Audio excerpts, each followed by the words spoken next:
परोपकार के मार्ग में अपनी पूरी क्षमता से जुट जाओ। आचार विचार में परिवर्तन लाओ, भ्रष्टाचार के विरुद्ध आवाज उठाओ, नफा के विरुद्ध आवाज उठाओ। समाज को जगाना पड़ेगा, डोर टू डोर जा जाकर के लोगों को बताना होगा कि अगर हम देश को नफा मुक्त ही बना लिए तो देश हमारा पुनः सोने की चिड़िया बन जाएगा।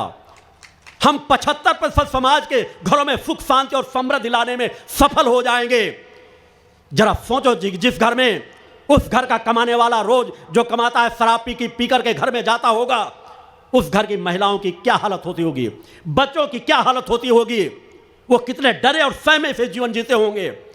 अगर हमारी बहन बेटियां डरा और सहमा सा जीवन जीएंगी तो उनके गर्भ से होने वाली संतानें भी डरी और सहमी होंगी, वे कभी राष्ट्र रक्षक धर्म रक्षक नहीं बन पाएंगी। अतः हर घर में खुशियां अगर लाना है तो हमें जन जन को नशा मुक्त बनाना ही होगा।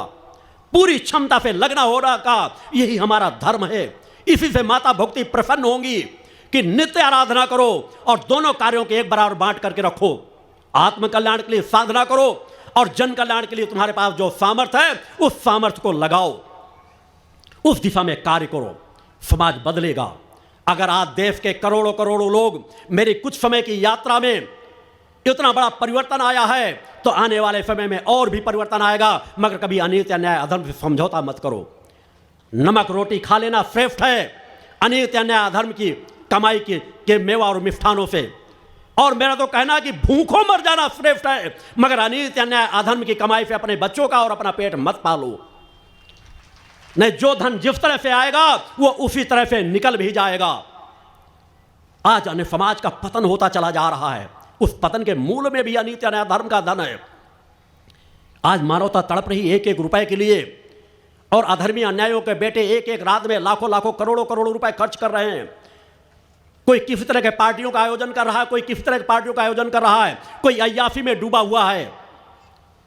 जो घटनाएं पकड़ी जाती हैं उनसे हजारों गुना ज्यादा घटनाएं होती हैं। कुछ घटनाएं तो उभर करके सामने आ जाती हैं। लोग कहते हैं कानून बना दो कि अगर बलात्कार हो तो उसे फांसी की सजा दे दो। इससे भी कड़े कानून बना दोगे तो भी समाज में परिवर्तन नहीं आएगा। क्योंकि समाज में जिस तरह से विषय वासनाएं को परोसा जा रहा है दोनों हाथों से, जिस तरह अनित अन्याय धर्म का धन लोग खा रहे हैं, उनका पतन सुनिश्चित है। वह कभी चरित्रवान नहीं बन पाएंगे। वो भटकाव के मार्ग में जाएंगे ही। उन्हें चाहे जितनी बड़ी सजाएं कर दी जाए, कानून होना चाहिए, मगर कानून का सख्ती से पालन होना चाहिए। मेरा मानना है किसी को मौत मत दो, केवल 10 साल की सजा दे दो, मगर 10 साल की सजा 90 दिन के अंदर होनी चाहिए। वो जेल के अंदर जाते हैं, साल 6 महीने में जमानत से छूट करके आ जाते हैं, फिर गवाहों को धमकाते हैं। अनेकों घटनाएं होती हैं कि दोबारा जाके उनके घरों में जाकर अत्याचार किया जाता है। एक कोई अपराधी हत्या कर देता है, नीचे से सजा भी हो गई, 20-20 साल तक केसों की सुनवाई नहीं। देश की सरकारें कानों पर रुई लगा करके बैठी हैं। जो सरकारें मानवता को न्याय न दिला पा रही हों वो हमारे सत्ताधारी कहलाने के अधिकारी नहीं हैं।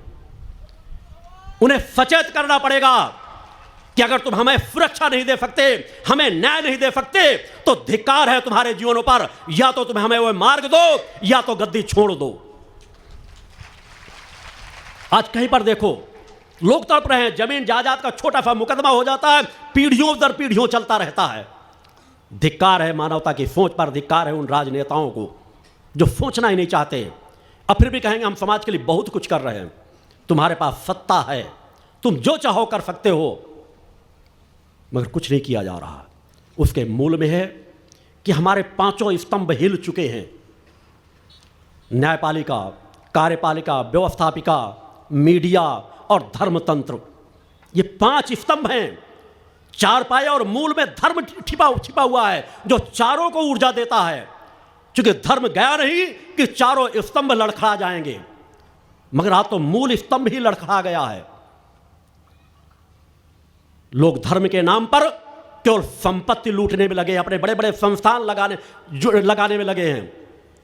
कोई बीज मंत्र के नाम पे लूट रहा है, तो कोई कृपा की वर्षा बरसा करके लोगों को लूट रहा है, कोई योग के नाम पे लोगों को लूट रहा है।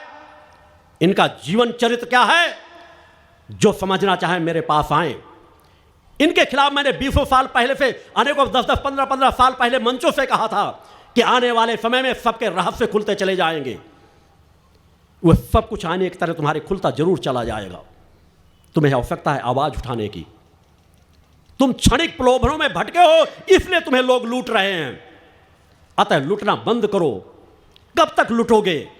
अपने आप को संवारो, परम सत्ता पर विश्वास रखो, अपनी आत्मा पर विश्वास रखो। प्रथम गुरु तुम्हारी आत्मा है, उसकी सेवा करो, उसको की रक्षा करो। तुम्हारे अंदर पात्रता होगी, जैसी पात्रता होगी उसके अनुसार तुम्हें धर्म गुरु अवश्य मिल जाएगा। माता भक्ति को इष्ट के रूप में मानो, सभी देवी देवताओं का सम्मान करो। मैं किसी के असम्मान करने की बात नहीं कहता, सबका सम्मान करो। वे हर काल परिस्थितियों में मानवता की रक्षा के लिए आए, अतः उनका सम्मान करो। निष्ठा विश्वास से कहीं जाओ, मंदिरों में जाओ तो वहां भी नमन भाव रखो। मंदिर, मस्जिद, गुरुद्वारे सब पे तुम्हारा नमन भाव होना चाहिए, मगर तुम्हारी इष्ट माता भक्ति होनी चाहिए। जब माँ की आराधना करो तो पूरी लगन, निष्ठा, विश्वास, समर्पण के साथ, और अपना कर्म भी करो तो सच्चाई, ईमानदारी के साथ। उसी में मानवता की रक्षा छिपी है, उसी में समाज जागेगा, उसी में समाज बदलेगा। अंततः नक्सलवाद, माओवाद, नाना प्रकार की चीज़ें, आतंकवाद, ये कहाँ से बढ़ रहा है? इन भ्रष्टाचारी नेताओं की वजह से बढ़ रहा है। केवल राजनेता सुधर जाए, भ्रष्टाचार अपने आप समाप्त हो जाएगा। आज अधिकारी भी भ्रष्टाचार करते हैं, उसके पीछे वही राजनेता है। एक भी कर्मचारी की भर्ती नहीं होती जहां पहले पैसा न देना पड़ता हो, और जो कर्ज लेकर के पैसा देकर भर्तियों में जाएगा, चाहे पुलिस विभाग की भर्ती हो, चाहे किसी भी पटवारी की भर्ती हो, चाहे किसी चौकीदार की भर्ती हो, चाहे जिस क्षेत्र की भर्ती हो, पहले से घाघ राजनेता, भ्रष्ट राजनेता गाय बैठे रहते कि इतनी भर्तियां होनी है, एक हमारा व्यक्ति लगेगा, इतना हजार, इतने लाख रुपए देना पड़ेगा, तभी भर्तियां होंगी। और तुम भी कर्ज ले लेकर के अपने बच्चों को भ्रष्टाचारी बनाना चाहते हो। बच्चे की नौकरी लगे ना लगे, मगर मेरा मानना, अगर मुझसे पूछना चाहते हो तो भ्रष्टाचार मत करो। वो कोई ना कोई रास्ता उसको मिल जाएगा। अगर आवाज उठाना तो भ्रष्टाचार के विरुद्ध उठाओ। अपने बच्चे को भी कहो कि भ्रष्टाचार के विरुद्ध आवाज उठाए और निष्ठा विश्वास से मां की आराधना भक्त करे। वह कभी भी असमर्थ असहाय का जीवन नहीं जिएगा। अनेकों कार्य पड़े हुए हैं, मगर हर व्यक्ति यही सोचने लगा है। तुम लोग भ्रष्टाचार को सहज प्रक्रिया में मानो से स्वीकार कर चुके हो। अपने बच्चों को भी चाहते हो ऐसी पोस्टिंग में लगे, ऐसी जगह भर्ती हो जहां भ्रष्टाचार की कमाई आ रही हो, वेतन कोई नहीं पूछना चाहता। भ्रष्टाचार में वहां कमाई कितनी होगी सबकी निगाहें रहती, फिर अपना घर बेच करके भी लगा देंगे।